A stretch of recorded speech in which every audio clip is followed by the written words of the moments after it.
일상생활에 행복이라는 말이 있습니다. 이는 생활 속에서 행복을 누리며 사는 삶이라 말할 수 있는데, 말은 쉽지만 실제 삶 속에서 이를 누리는 사람은 많지 않습니다. 인생이 연약하기에 그렇고 세상이 급변하기에 그렇고 이런저런 변수가 많기 때문에 그렇습니다.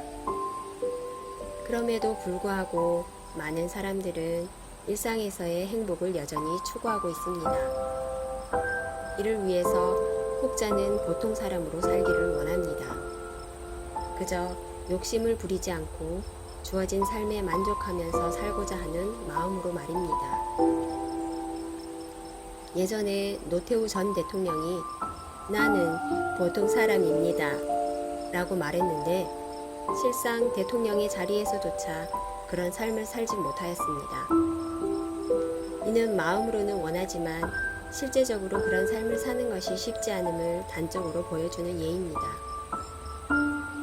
또 어떤 사람은 워라벨이라고 해서 일하고 생활의 균형을 맞추며 사는 것이 그래도 행복한 삶이라 생각하고 있습니다. 하지만 이도 쉽지 않습니다. 어떤 때는 일 쪽으로 삶이 기울어지고 또 어떤 때는 생활 쪽으로 삶이 기울어지며 때로는 일과 생활이 뒤죽박죽하기에 그렇습니다. 그 외에도 주 4일을 일하면 일상생활에서 행복을 누릴 수 있다고 생각합니다. 표면적으로 생각하면 그럴 수 있을 것이라 생각이 들기도 합니다. 하지만 조금만 진지하게 생각해보면 이도 쉽지 않음을 알 수 있습니다.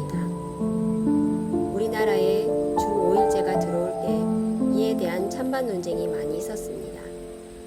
지금은 시기상조라는 논쟁, 오히려 주 5일제가 되면 사람들이 여가를 위해서 돈이 더 필요하기에 더 일의 노예가 될 수 있다는 논쟁, 그뿐 아니라 일에 대한 소명의식은 작아지고 자기 중심적 삶의 의식이 커져서 사회적 책임에 동감해진다는 논쟁 등 여러 논쟁들이 있었습니다. 하지만 지금은 주 5일제가 되고 그리고 주 52시간 일하는 분위기가 되었지만 여전히 사람들이 이에 만족을 하지 못하고 이제는 주 4일제를 요구하고 있는 것을 봅니다. 이로 볼 때 주 4일제가 되어도 또 다른 모습으로 요구하게 될 것이라는 것을 익히 예상할 수 있습니다.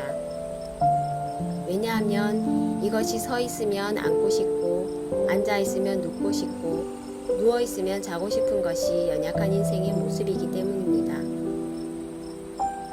이처럼 일상생활의 행복을 누리며 살 수 있는 것이 쉬울 것 같은데 실제로는 참으로 어려운 것임을 알 수 있습니다.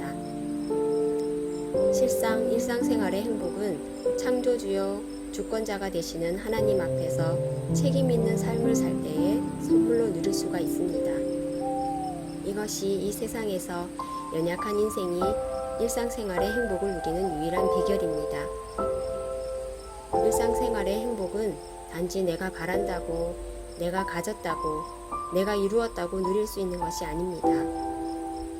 물론 어느 정도 다른 사람과 비교해서는 그렇다고 말할 수 있지만 인생 스스로 근본적으로 평안을 누리고 행복을 누리며 살 수 있는 사람은 이 세상에 한 사람도 없습니다.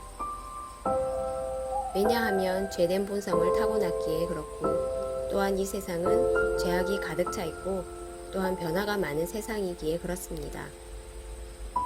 그러므로 일상생활의 행복은 내가 잘해서 누릴 수 있는 것도 아니고 외부적 환경에서 줄 수 있는 것도 아닙니다. 오히려 하나님만이 주시는 선물이고 또 이에 따른 책임 있는 삶을 살 때에만 누릴 수 있는 행복입니다. 위대한 교부요 신학자인 어거스틴은 하나님 안에서 참된 안식을 누리기까지 어떤 마음의 쉼도 찾을 수 없다고 고백하였습니다.